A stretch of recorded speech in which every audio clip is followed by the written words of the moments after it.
Nggak cuma Citroen C3, Citroen Indonesia juga menghadirkan C5 Aircross. Seperti apa detailnya? Langsung aja kita simak.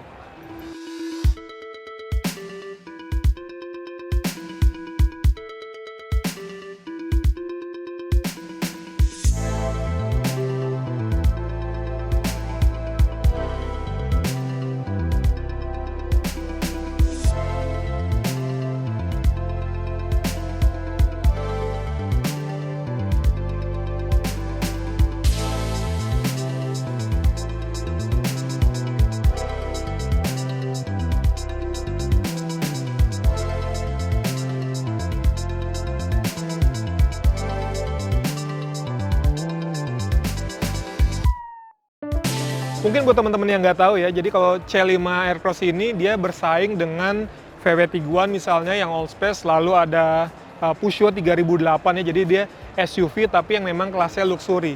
Dan ini dia si Citroen C5, dia basisnya memang SUV dengan aksen-aksen crossover gitu ya di bagian sampingnya. Yang menarik adalah di bagian depannya, kalau kita ngeliat DRL-nya, ini selalu menyatu dengan garis yang ada di bagian grill. Jadi nggak cuma ini, di C5 pun seperti itu, lalu juga di EC4 juga begitu ya. Jadi dia selalu menyatu dengan tarikan grillnya.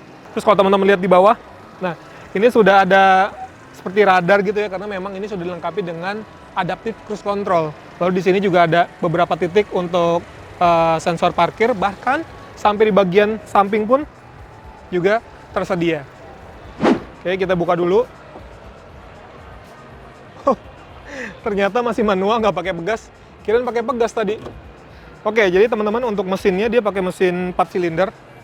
Kapasitasnya 1600 cc ya, dengan tenaga sekitar 165 dk dan torsi 240 Nm. Dia menyalurkan tenaganya ke roda depan melalui transmisi otomatis 6 percepatan. Ini bisa dibilang mirip-mirip lah sama Peugeot 3008 atau 5008 ya. Mesinnya 1600 cc dengan tenaga sekitar 160-an dk. Nah ini turbonya bisa lihat nih, ada di bagian depannya. Nah, di bagian samping kita lihat teman-teman, peleknya dia pakai ukuran 18 inci ya. Peleknya antara polis dan hitam, kombinasinya dibalut dengan ban ukuran 235/55 R18. Dan kalau kita lihat di samping sini, ini salah satu ciri khas juga kayaknya dari Citroen ya. Di SUV-nya ini rata-rata dia ada aksen seperti ini, bentuknya kayak trapesium gitu. Dan di sini ada sedikit warnanya, warna silver. Kalau di mobil-mobil lain kayak C3 gitu, ada yang warna orange gitu ya, jadi ada yang warna chrome juga, jadi sesuai dengan karakter warna masing-masing. Di atasnya sudah ada roof rail, lalu di atapnya juga sudah lengkap dengan panoramic sunroof. Nah, di bagian belakangnya kita lihat sini lampunya dia sudah LED ya sebetulnya ya, cuma emang ini karena belum nyala aja. Lalu juga ada beberapa sensor parkirnya ya di belakang. Sama kalau kita lihat di sini, ini seperti ada muffler. Padahal ini cuma aksesori aja, karena mufflernya itu dia ada di bagian bawah dan ngarahnya ke bawah ya. Kita lihat belakangnya, dan ini sudah elektris. Nah ini ada kameranya juga, kamera belakang. Nah ini bagasinya juga cukup besar, tapi emang ini karena hanya untuk 5 penumpang ya. Kalau di 5008 dia kan bisa ada tambahan lagi untuk penumpang belakang.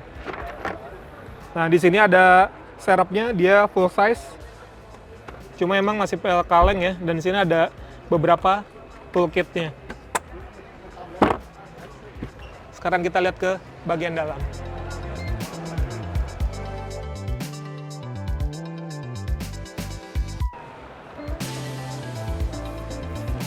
Nah, kalau teman-teman ingat tadi apa namanya bentuk trapesium yang ada di bagian samping pintu, ternyata dia juga ada di bagian interior ya. Jadi buat engsel nutup pintunya itu dia mirip-mirip kayak gitu tuh.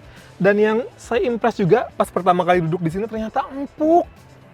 Asli empuk banget ini, enak banget. Dan ini dia mirip banget sama 5008 yang kalau untuk joknya itu langsung terbagi 3. Jadi penumpangnya itu langsung ngebagi ya. Dan ini masing-masing dia pakai seat beltnya dapat yang 3 titik.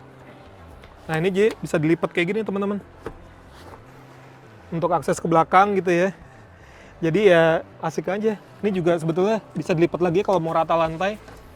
Tuh, jadi kalau mau bawa barang di sini tapi dengan orang yang masih bisa duduk dengan nyaman di sini, oke banget. Lalu kalau kita lihat di sini ada kisi-kisi AC, dan di sini ada port USB tapi cuma satu nih. sayang aja ya. Di atasnya juga untuk headroomnya masih oke, dan panoramic sunroof sampai belakang, jadi kesan leganya lebih dapat untuk penumpang belakang. Untuk kompartemen ya nggak terlalu banyak ya, dia cuma ada seat pocket di sini, lalu ada cup holder lah lumayan ya di bagian kanan kirinya atau di door trim nih. Sekarang kita lihat ke bagian depannya ya. Oke, kalau di bagian depannya emang kelihatannya mewah ya. Ini juga joknya empuk banget.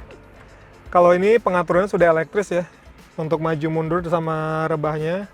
Jadi emang lebih praktis untuk pengemudi. Lalu untuk setirnya dia sudah teleskopik. Dan ini ciri khas di mobil Prancis ya. Ini ada tuas untuk cruise controlnya tuh ada, dia beda sendiri biasanya. Ini nggak cuma cruise control, tapi dia juga fungsi jadi limiter. Tuh, jadi ada limitnya di sini. Dan untuk lampunya di sebelah kiri tuasnya, sementara di kanan ini untuk wiper. Ya kayak mobil-mobil Eropa lainnya lah ya. Udah gitu juga kalau kita lihat di sini, ini meter clusternya dia sudah TFT digital, full TFT ya, dan layarnya besar banget. Sayang aja kuncinya nggak ada, jadi kita kesulitan untuk melihat apa aja informasi yang ada di dalamnya. Tapi harusnya dia bisa banyak memberikan informasi ya.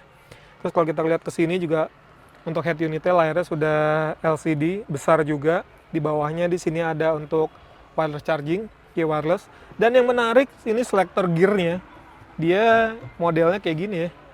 Jadi bukan tuas tapi kayak selector aja. Ada P, R, N, D, dan M manual ya.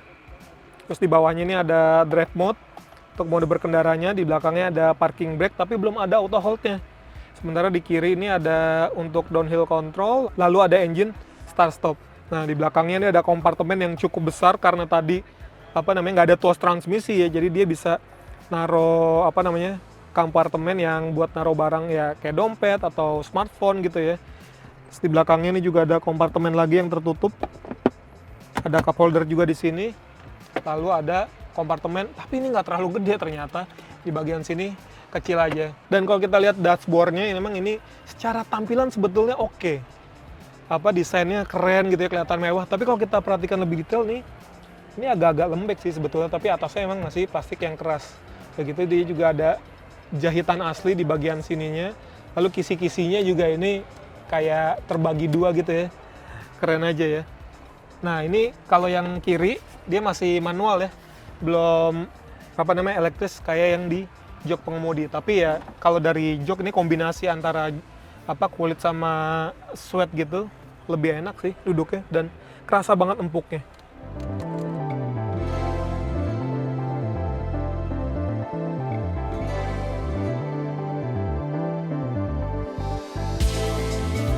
Oke teman-teman, itu dia review dari Citroen C5 Aircross. Memang dia secara fitur cukup lengkap ya. Dia udah dilengkapi dengan ADAS, lalu juga secara build quality juga enak banget tadi duduk di depan maupun di belakang. Cuman untuk bocoran harga, ini meskipun dia belum rilis secara resmi harganya, tapi bocoran itu sekitar 1,1 miliar. Wow ya.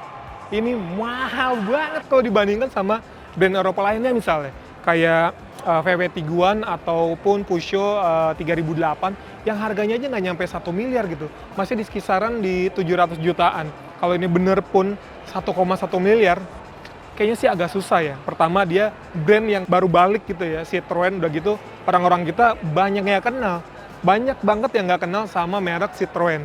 Udah gitu dengan harga yang segini, kayaknya yang jadi kelebihan komparatif dibandingkan rival lainnya asal Eropa. Oke teman-teman, terima kasih sudah nonton video ini. Jangan lupa juga buat mampir ke Instagram kami di @anaktester_go. Main-main juga nih ke Instagram saya di @ariesaditya. Sampai jumpa.